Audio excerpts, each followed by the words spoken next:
dalam memulai sebuah usaha freelance atau kanvas itu pasti kita itu akan mendapatkan yang namanya rintangan ya teman-teman.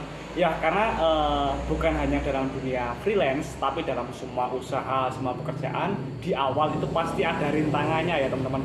Dan di sini saya sudah merangkum beberapa permasalahan yang sering dialami oleh sales freelance pemula. Nah, dan di sini saya juga akan kasih tahu kalian gimana sih kurang lebihnya cara penyelesaiannya ya teman-teman. Oke, untuk pertanyaan pertama silakan bisa dibacakan. Kalah bersaing harga dengan sales resmi dari distributor. Iya, jadi permasalahan yang sering dihadapi oleh seorang sales freelance pemula itu adalah pasti kalah bersaing harga dengan sales resmi dari distributornya. Nah, solusinya gimana? Solusinya gini, kalau misalnya kita tidak bisa bersaing dari segi harga, kita bisa bersaing dari segi yang lain. Misalnya, kita bisa bersaing dari segi penampilan, ya kita lebih rapi saat datang ke toko, kita lebih wangi, dan kita juga bersaing dari segi pelayanan teman-teman, dari segi kedekatan toko juga bisa. Jadi jangan hanya karena kita itu kalah di satu poin, kita terus berpikir saya nggak mungkin bisa jadi sales freelance. Itu jangan sampai berpikir seperti itu ya. Misalnya seperti ini, saya kasih contoh sederhananya. Kalau misalnya sales resmi, dia itu kunjungannya itu ada waktunya, 1 minggu sekali atau 2 minggu sekali. Nah, kalian bisa menawarkan benefit lebih. Bu, kalau misalnya beli produknya sama saya, ibu misalnya produknya beli sekarang, besok pagi habis, WA saya siap antar bu. Saya kunjungannya itu sebenarnya seminggu sekali, tapi kalau misalnya produknya belum ada seminggu udah habis, saya siap antar ke tempatnya ibu. Nah, seperti itu. Nah, seperti poin sebelumnya, kita juga bisa bersaing dari segi penampilan ya teman-teman.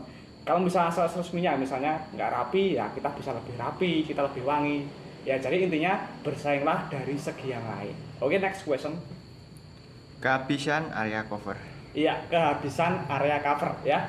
Memang gini, kalau misalnya sales pada umumnya mereka hanya menawarkan produknya ke toko sama ke warung ya. Padahal itu adalah sebuah kesalahan ya. Kenapa? Karena yang namanya sales itu menawarkan produk ke market. Sementara market itu bukan cuma toko sama warung. Saya kasih contoh, misalnya saya freelance produk kopi ya. Saya bisa mengcover toko, warung, itu pasti kan, karena itu adalah tugas seorang sales. Tapi saya juga mengcover market seperti kantin sekolahan ya, terus angkringan dan beberapa market lainnya, asalkan marketnya itu masih nyambung sama produk yang kita bawa. Misalnya lagi saya bermain produk minuman botol ya, seperti Aqua, Le Mineral. Saya nggak hanya mengcover di toko sama warung. Penjualan saya tertinggi ya dari saat jualan Aqua botol ya secara freelance itu justru di tempat olahraga seperti futsal, seperti itu. Jadi mulai sekarang perluas market kalian ya teman-teman. Itu yang pertama ya. Jangan hanya menawarkan produk ke toko sama warung ya. Perluas market. Terus tips yang kedua adalah lakukan follow up. Jadi gini, misalnya kita itu datang ke toko atau ke warung, terus belum mau beli, ya kita di kunjungan berikutnya kita tawari lagi, kita lakukan follow up sampai berapa lama, sampai toko itu mau membeli produk sama kita. Seperti itu. Kalau misalnya kalian menggunakan dua cara itu, saya yakin kalian tidak akan kehabisan area cover. Sebenarnya ada satu lagi. Kalian kalau misalnya punya sosial media bisa posting produk kalian ya. Karena kalau misalnya dunia online itu cakupannya lebih luas daripada pasar offline. Oke, next question. Tidak ada yang mau beli. Nah, ini yang sering yang menjadi momok bagi calon pelaku usaha freelance. Nanti kalau misalnya saya jadi freelance, ada nggak ya yang mau produk saya? Hukum alamnya seperti ini, ada penjual pasti ada pembeli. Nah, kalau misalnya orang nggak mau membeli produk dari kita, itu pasti ada sebuah kesalahan ya. Tapi begini, coba cek apakah produk kamu sudah tepat, market kamu sudah tepat, dan apakah strategi marketing kamu sudah tepat. Nah, untuk itulah saya membuat program SMJK. Kalian bisa mempelajari ilmu-ilmu marketing atau cara berjualan di materi SMJK untuk kalian terapkan di penjualan kalian. Karena saya ingatkan, percuma kita punya produk yang murah, yang menarik, yang bagus, dan marketnya luas, tapi kita nggak tahu cara berjualan. Jadi yang paling penting adalah ilmu marketing. Silakan bisa dipelajari materi yang sudah saya sampaikan sebelumnya. Next question. Menerima banyak retur. Nah, menerima banyak retur. Ya jadi yang namanya retur itu adalah pengembalian barang. Nah, ini juga menjadi masalah terbesar seorang sales. Saya sendiri kalau misalnya menerima retur itu paling males ya teman-teman. Nah, solusinya gimana supaya kita itu nggak perlu menerima retur? Nah, kita melakukan NOP. Misalnya gini, saya membawa beberapa produk rokok ya, produk rokok A, B, C, D ya. Awalnya toko itu mau membeli produk saya merek A. Nah, di kunjungan berikutnya saya menawarkan produk saya yang lain ya. Ini Bu rokok B, Bu. Ini apa ya? Kalau misalnya produk rokok A ini nggak laku atau mau diretur, nah kita bisa tukar barang atau switching ya. Jadi kita itu nggak rugi-rugi banget ya. Karena kalau misalnya retur ditukar sama uang, modal kita itu macet teman-teman ya. Jadi itu fungsinya NOP adalah untuk melakukan switching atau tukar produk. Next question. Minimnya repeat order. Nah, minimnya repeat order. Jadi gini, misalnya di hari Senin saya berkunjung ke toko Pak Bambang ya. Terus di minggu berikutnya di hari Senin saya berkunjung ke tempat Pak Bambang dan Pak Bambang nggak membeli produk saya. Kunjungan pertama membeli, kedua nggak membeli. Berarti Pak Bambang tidak melakukan repeat order. Nah, yang paling penting ya teman-teman, sales itu nggak hanya dituntut bisa melakukan sell in, tapi juga melakukan sell out. Nah, kita juga harus bukan hanya sekedar pintar untuk memasukkan produk ke toko, tapi juga harus berpikir gimana supaya produk yang di toko itu bisa laku. Cara gimana? Bisa dengan cara sampling, pengarahan orang yang kita sampling kita arahkan ke toko. Misalnya gini, saya berhasil memasukkan produk rokok A ke tokonya Pak Bambang. Nah, saya melakukan sampling ya atau bagi sampel gratis. Pak, ini rokok gratis, Pak. Ini kalau misalnya enak belinya di toko Pak Bambang. Nah, jadi kita balance, bisa melakukan sell in, bisa melakukan sell out. Jadi produk kita muter, otomatis Pak Bambang atau toko akan melakukan repeat order. Next question. Loss outlet. Nah, ini juga salah satu sesuatu yang sangat-sangat bisa dibilang menakutkan ya dalam dunia sales. Nah, untuk loss outlet ini penjelasannya akan sangat panjang, mungkin akan saya buatkan video tersendiri ya teman-teman untuk loss outlet ini. Karena loss outlet itu faktornya macam-macam. Jadi kesimpulannya, loss outlet adalah toko ingin memutus hubungan dengan si sales. Ya entah itu karena produknya itu nggak laku, entah itu karena sikap si sales dan lain sebagainya. Itu ada beberapa faktor dan itu adalah masalah terbesar seorang sales. Akan saya buatkan video khususnya untuk pembahasan mengenai loss outlet ini. Next question. Mental down karena mengalami banyak penolakan. Nah, mental down karena mengalami banyak penolakan ya teman-teman. Jadi nggak bisa dipungkiri, apalagi kalau misalnya kamu seorang sales baru, saat datang ke toko, produk kamu ditolak, kamu pucet, kamu lemes, kamu loyo ya teman-teman. Dan akhirnya kamu memutuskan untuk berhenti menjadi seorang sales freelance. Nah, sebenarnya gini, gimana sih cara mengembalikan mood kita sama mental kita? Perlu kalian ketahui, saat kalian menawarkan produk ke sebuah toko atau ke sebuah market, hanya ada 3 kemungkinan. Yang pertama adalah dibeli, yang kedua adalah ditolak, dan yang ketiga adalah ditawar. Jadi kalau misalnya ditolak ya wajar, ya enggak?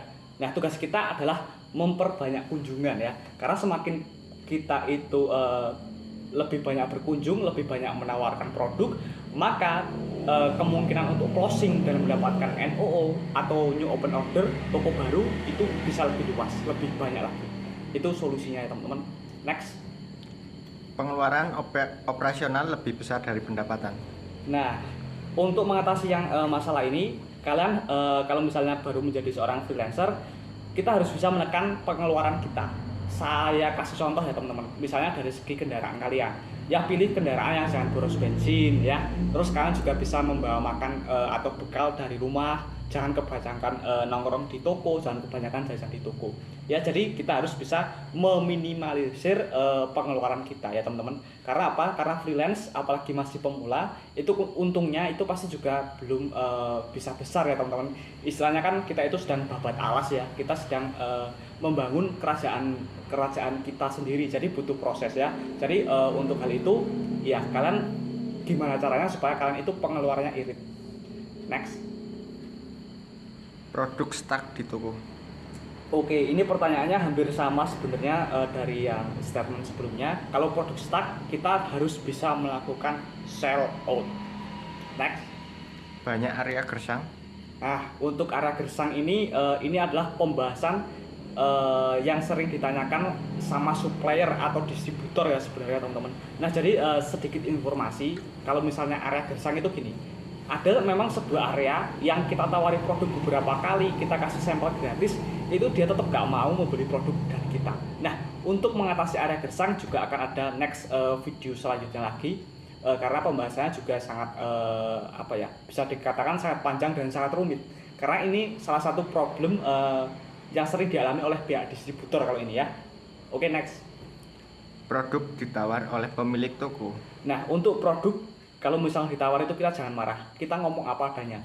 Bu, saya ini sales freelance bu, saya nggak terikat sama perusahaan, saya nggak ada gaji pokok bu. Kalau sales lainnya itu bisa jual rugi mungkin bu, karena dia punya gaji pokok, punya insentif. Sedangkan saya, keuntungan saya itu ya dari keuntungan jualan produk ini bu. Kalau ditawar saya sambatan bu. Kalau saat ditawar berarti saya nggak dapat untung, kayak gitu teman-teman. Karena gini, kalau misalnya kita jadi freelance, ya itu sih, kita harus bisa memberikan value lebih. Tapi saya sudah buatkan videonya bagaimana caranya menjual lebih tinggi tapi tetap laku keras. Itu ada di materi saya. Next. Tersesat di jalan karena belum hafal area cover. Nah, untuk sales itu harus hafal yang namanya medan perang ya teman-teman, atau medan area cover. Karena bisa dikatakan kita itu harus punya tujuan. Hari ini ke kecamatan A, hari besok ke kecamatan B dan seterusnya. Kalau saya nggak hafal area gimana? Sekarang banyak Google Maps. Kalian bisa membeli atlas ya atau peta di kabupaten kalian ya. Jadi istilahnya kita itu harus tahu jalan ya teman-teman. Wajib tahu jalan malahan. Jadi kalau misalnya kamu sales baru, setiap lorong, setiap ada belokan, kalian masukin, kalian jelajahin teman-teman. Jadi jangan hanya bermain di pinggiran jalan ya teman-teman. Karena apa? Warung atau toko yang pembeliannya banyak itu justru warung-warung yang berada di dalam. Kalau dalam dunia sales ada istilah warung bawah tanah ya teman-teman. Ya itu adalah warung-warung kecil di dalam pedesaan. Pokoknya yang tempatnya itu jauh dari jalan raya, tapi pengambilannya itu sangat besar. Bahkan terkadang bisa lebih banyak daripada pengambilan grosir teman-teman. Next. Kunjungan toko sedikit karena saat datang ke toko harus antri. Nah ini gini teman-teman, untuk yang permasalahan ini juga akan saya buatkan videonya teman-teman, karena ini permasalahan ini dialami oleh dua hal, si sales sama pihak distributor teman-teman. Nah tapi sedikit saya jelaskan supaya kalian nggak ngantri di grosir ataupun di toko. Nah setiap datang kalian harus meminta nomor WhatsApp pemilik toko. Fungsinya untuk database. Setiap kalian mau order ya, Bu, ini mau nambah berapa produknya. Nah nanti kalau misalnya kalian datang ke toko, kalian tinggal kasih barangnya. Walaupun antriannya sales, kalian tinggal bilang, maaf bu, mau menyelas sebentar, ini pesenannya dari ibu. Udah selesai teman-teman. Garis besarnya seperti itu. Tapi ini ada pembahasannya khusus, akan saya buatkan di video selanjutnya ya. Next. Susah memanajemen waktu. Nah untuk memanajemen waktu gini teman-teman. Gini, kalian saat mengcover area patokannya gini, yang harus didatangi pertama kali, yang pertama adalah RO, repeat order, toko yang biasanya sudah membeli ya. Terus berikutnya sambil kalian melakukan repeat order, kalian juga harus melakukan NOP ya. Nah untuk NOP ini ya teman-teman, jadi saat kalian toko membeli produk sama kalian, tawarkan produk kalian yang lain. Nah setelah itu barulah kalian mencari toko baru atau toko NOO ya. Jadi jangan kebalik, karena apa? Kalau di awal pagi hari kita mencari toko baru dulu, waktu kita habis kita belum dapat omset. Nah tapi kalau misalnya RO, NOP, terus NOO, jadi kita udah dapat omset, jadi kita nyari penambahan toko barunya itu lebih tenang, karena kita udah mengantongi omset, udah dapat untung. Next. Susah melakukan NOP. Nah untuk melakukan NOP ya teman-teman, new open product ya, seperti yang saya katakan tadi ya teman-teman.